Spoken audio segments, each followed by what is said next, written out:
नमस्कार। प्रवास साक्षी news network पर आप सभी का स्वागत है। पाकिस्तान की कूटनीतिक पहल ने वैश्विक स्तर पर बहस छेड़ दी है। एक और जहां यह देश लंबे समय से आतंकवाद, सीमा उल्लंघन और क्षेत्रीय अस्थिरता के आरोपों से घिरा रहा है,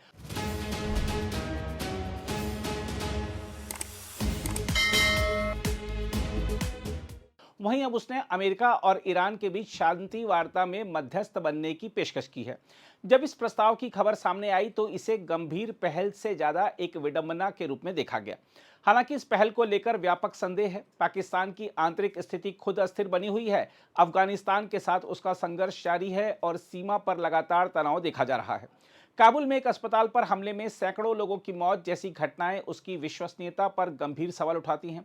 ऐसे में यह सवाल स्वाभाविक है कि जो देश अपने भीतर शांति स्थापित नहीं कर पाया, वह अंतर्राष्ट्रीय स्तर पर शांति का दूत कैसे बन सकता है। इसके अलावा वैश्विक आतंकवाद सूचकांक 2026 में पाकिस्तान को सबसे अधिक प्रभावित देशों में रखा गया है। विभिन्न आतंकी संगठनों की गतिविधियों और अलगाववादी हिंसा, विशेषकर बलूचिस्तान क्षेत्र में, इस सब ने पाकिस्तान की स्थिति और जटिल बना दी है। कश्मीर में पाकिस्तान आतंकवाद को लगातार समर्थन दे ही रहा है। यह सब मिलकर उसकी छवि को कमजोर बनाते हैं, जिससे मध्यस्थ की भूमिका पर भरोसा करना कठिन हो जाता है। सोशल मीडिया पर भी इस प्रस्ताव का व्यापक मजाक उड़ा है। लोगों ने इसे कूटनीति नहीं बल्कि दुस्साहस बताया है। कई प्रतिक्रियाओं में यह कहा गया कि जो देश खुद संघर्ष में उलझा हो, वह दूसरों को शांति का रास्ता कैसे दिखा सकता है। आइए देखते हैं इस मुद्दे पर क्या कह रहे हैं जाने माने रक्षा विशेषज्ञ मेजर जनरल जीडी बख्शी। मुझे तो अंदेशा था, मैं तो हैरान था कि पाकिस्तान में लोग सोच रहे हैं कि हम मध्यस्थता करेंगे। पाकिस्तान की हरकतें बहुत दोहरी चाल रही है। हमेशा run with the hare, hunt with the hounds, कि इस साइड भी रहो, उस साइड भी रहो, सबका चार्ली बनाओ और फिर सब मिलके आपका चार्ली बनाते हैं। साहब, ये बड़ी दुखदाई चीज है कि अगर आप जरूरत से ज्यादा चतुर हो जाओ, पूरी जो अफगानिस्तान में वॉर चली थी अमेरिका की, उसके दौरान दोनों साइड्स को प्ले कर रहे हैं। कुछ देर तो चल जाता है, फिर दोनों साइड परेशान होके पलटवार करती है। चीन से 80 अरब डॉलर उधार ले लिए, ये कर लिया, वो कर लिया। 60 अरब डॉलर आ रहे थे इनकी बेल्ट रोड इनिशिएटिव के लिए। 80% इनके आर्मी, नेवी, एयरफोर्स के हथियार चीन से। पलटी मारी डोनाल्ड ट्रंप उनके दुश्मन की गोद में।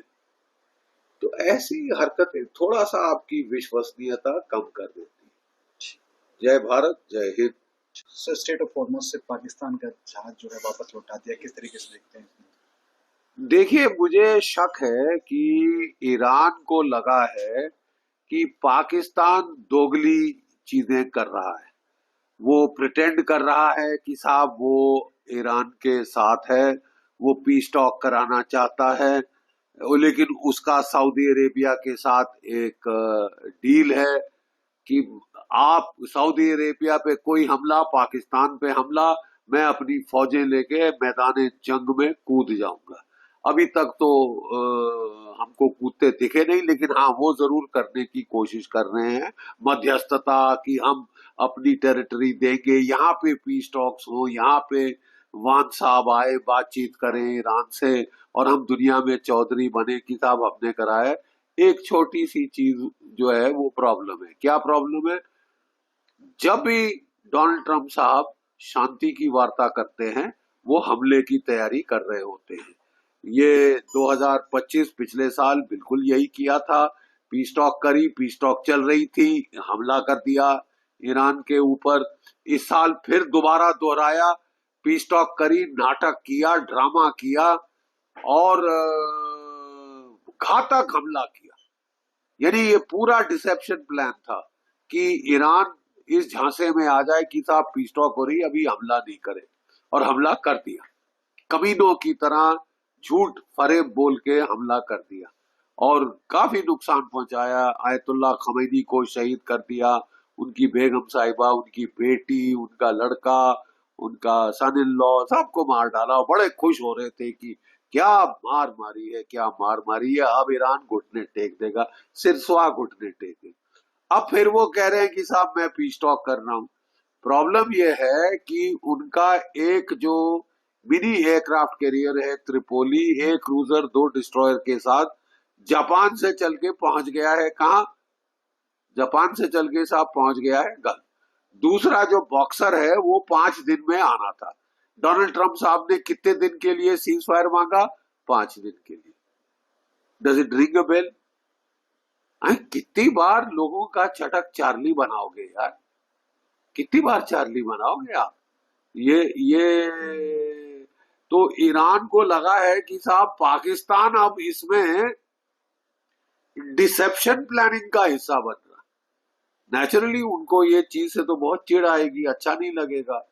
और अगर उसका एक साइन है कि वो उनके टैंकर रोक रहे हैं, जबकि वो कह रहे हैं दोस्त मुल्कों के लिए कोई रोक नहीं है, सब जा सकते हैं, केवल दुश्मनों के लिए, अमेरिका इजराइल के लिए रोक है, और जो द्वेष लड़ाई में शामिल हो रहे हैं।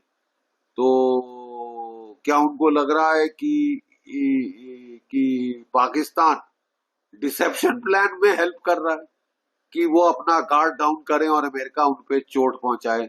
क्या ये रोल है पाकिस्तान का? ये तो बड़ी खतरनाक चीज हो जाती है ना साहब।